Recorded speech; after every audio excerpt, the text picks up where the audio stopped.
Hello, hello, hello, and welcome to the first module and course of the Spartan 1 Human Optimization Protocol.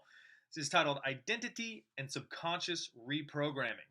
So, as we jump right into this, I'll break down the definitions of identity and subconscious reprogramming and put them in proper positioning as to why they are important for us optimizing our human selves. So, this is really exciting stuff, guys.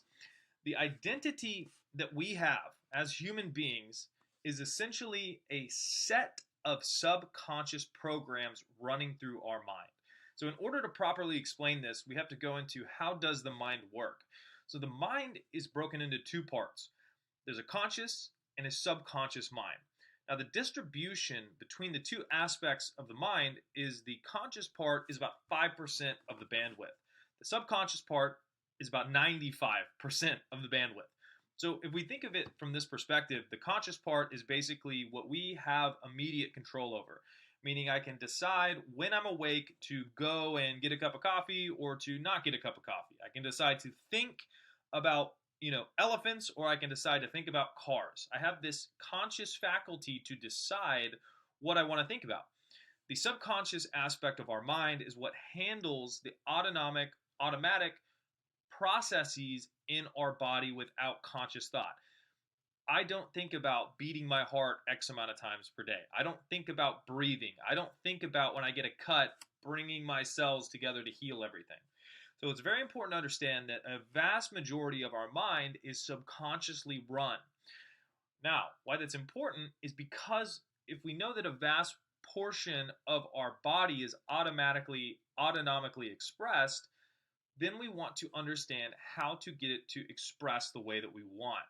Meaning that if we can get that subconscious aspect of ourselves to really accept a version of us that is super healthy, super aesthetic, super athletic, whatever our goal is, right? Say you just want to lose some weight, but if you can get your body to really express as a dominantly very healthy person, regardless of circumstances, you now have 95% of your mind working in your favor.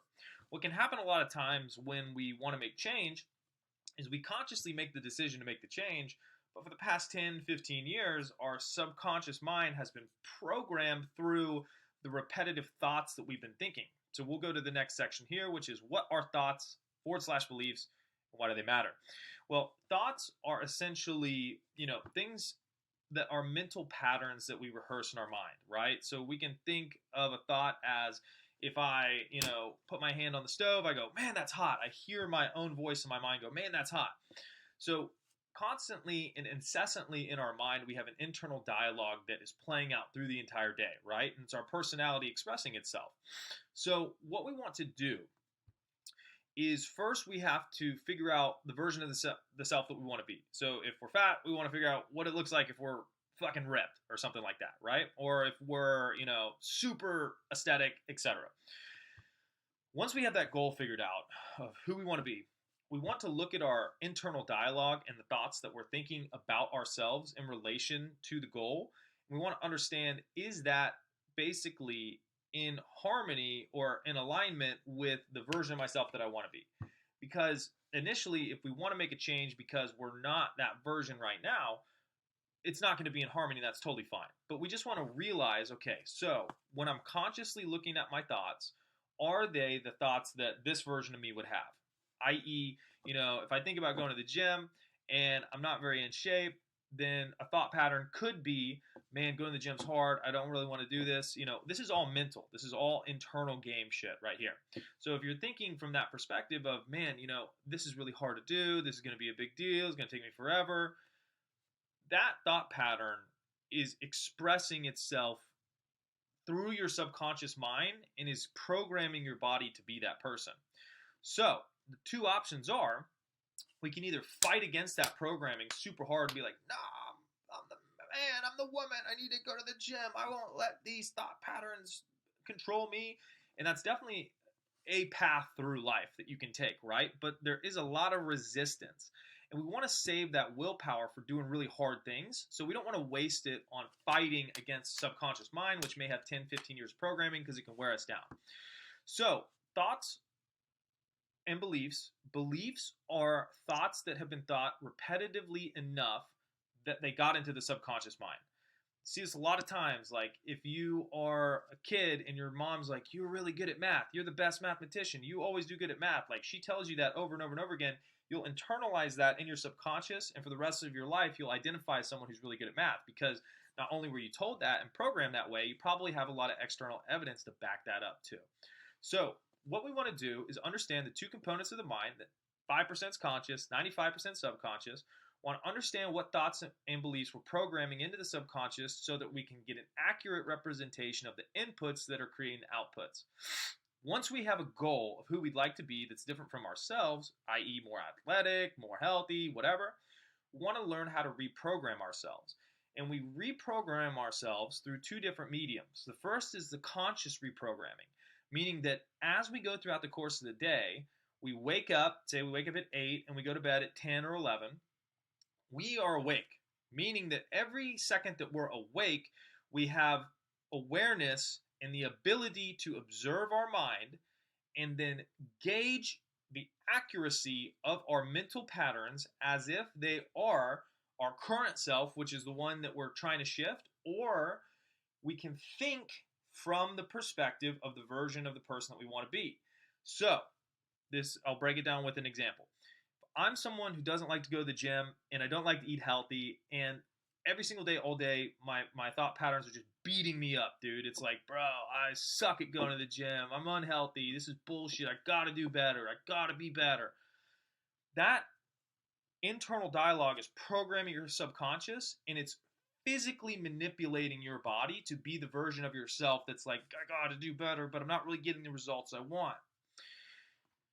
We're conscious and we see that, we will disengage and disidentify with that type of internal dialogue or mental patterns, and we would shift them into the version of ourselves that we want to be. So if the version of ourselves just wakes up automatically and basically goes to the gym, loves working out, loves doing all this stuff, that person's internal dialogue is significantly different.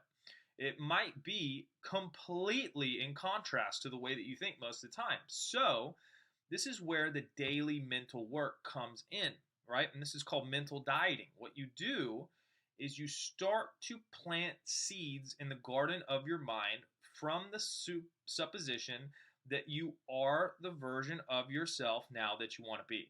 So instead of engaging and giving airtime to thought patterns of, this is really hard, I need to do this, I'm going to take a stance and a framework of, okay, what I say dominantly and I keep repeating in my mind programs my subconscious, and it literally is 95% of my mind, so it's like programming a computer. If I keep putting in these programs, I'm going to get this. So now, because I have this, and this isn't favorable, I'm going to put in this that will produce what is favorable. So then you just start shifting thoughts one at a time. And you start going, oh man, going to the gym is easy. I enjoy working out. Eating healthy is easy for me. And what you'll notice is at first, your subconscious will fight it, because your subconscious is not conscious, it is self-perpetuating. Meaning that once it's been programmed, it can basically play on loop over and over and over and over again, right? So at first it could feel like you're beating yourself down, it could feel like you're gaslighting yourself, it could feel like all these different things. But the discipline comes in from every time some scrub thought pattern or mental pattern comes in that says that you aren't the version of yourself that you want to be. You just go, oh, that's an old program? Okay, no, this is where I'm going, and this is the input I'm putting in, because I know that if I keep putting in the proper input, the proper outputs will express themselves dominantly given enough time. So once you start this process, your mind plays, give or take, about 60,000 thoughts per day. So for the first couple weeks, it sucks. It really does. Because it's like, dude, you're not seeing any results. Your mind is fighting you all the time because you say, I like to eat healthy. It's like, dude, remember the last 20 years where you didn't want to eat healthy? That's not who you are. But that's the power of an identity. Because once the subconscious gets reprogrammed, it perpetuates and it loops. So you're just breaking that loop with thoughts, right? And then what happens is one day you wake up and you're like, oh man, I feel like eating healthy today. You're like, this is a new experience. Well, if you look back and observe, that new experience was a correlative causation from the new inputs. New inputs equal new experiences.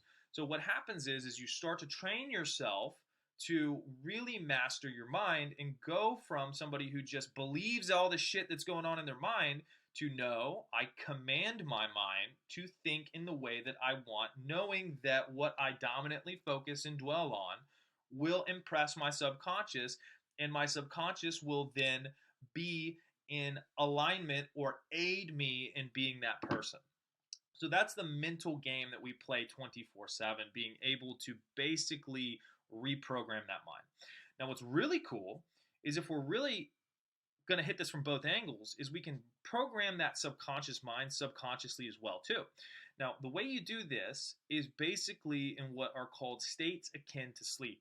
So if you have your own voice saying, I am someone who loves to work out and eat healthy, I am someone who finds it exceptionally easy for me to eat healthy every single day. I am someone who eats healthy automatically without any type of resistance. I just naturally eat healthy. I don't know why I'm this way. I just always eat healthy. Every time I go out, I always prefer healthy options over unhealthy options. I am someone who loves to go to the gym. I am someone who thinks that it's the most fun thing in the world to wake up at 5 a.m., run and do a cold shower, and then go to the gym. You start to build these programs that you can record. I use an app called Self-Pause, but then what you do is you loop them while you sleep. And basically you just put them right next to your pillow and they just play while you sleep. And then what the crazy thing is after a couple of days that you wake up and you realize the internal dialogue in your head has now shifted to that type of conversation. Now what will happen as well is your body is still heavily programmed in the old identity. So it will fight you pretty consistently, and you just have to be like, dude, that's cool, right?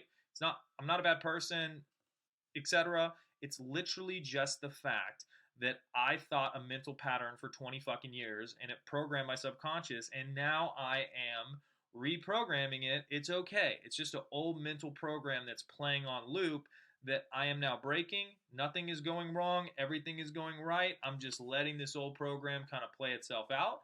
And the less airtime I give it and the more good inputs I get in there, eventually I will have that program playing the new program, and then I won't have to think as much about eating healthy and going to the gym. So that is why building the core identity and subconscious program, some people call it a paradigm, that supports what you want to do is really important. Because 95% of what you do is predicated on these mental rehearsed things that are playing automatically in your mind. So having the ability to get those on your side when it comes to basically, whatever you're doing in terms of athletics or eating healthy, to where it's easy, natural, and it doesn't require any willpower for you, in my perspective, is everything, because it's sustainable. If you have to willpower against a bunch of programs that aren't supportive, you will win in the end, and you can do it that way, but it causes unnecessary resistance, and it takes a lot of mental energy. It takes a ton of mental energy to fight those things every single day, when if you have a little bit of strategy behind being able to get those on your side, what will happen is now you have 95% of your body and mind working with you as the version of yourself who can have that without having to fight all the time. So that is the core essence of the identity and subconscious reprogramming. Next, we'll go into workout mastery, nutrition mastery, gut health, cognitive optimization, aesthetics optimization, schedule and gamification. We've got a lot of good stuff on the way, but I hope you enjoyed this course, and I'll see you in the next one.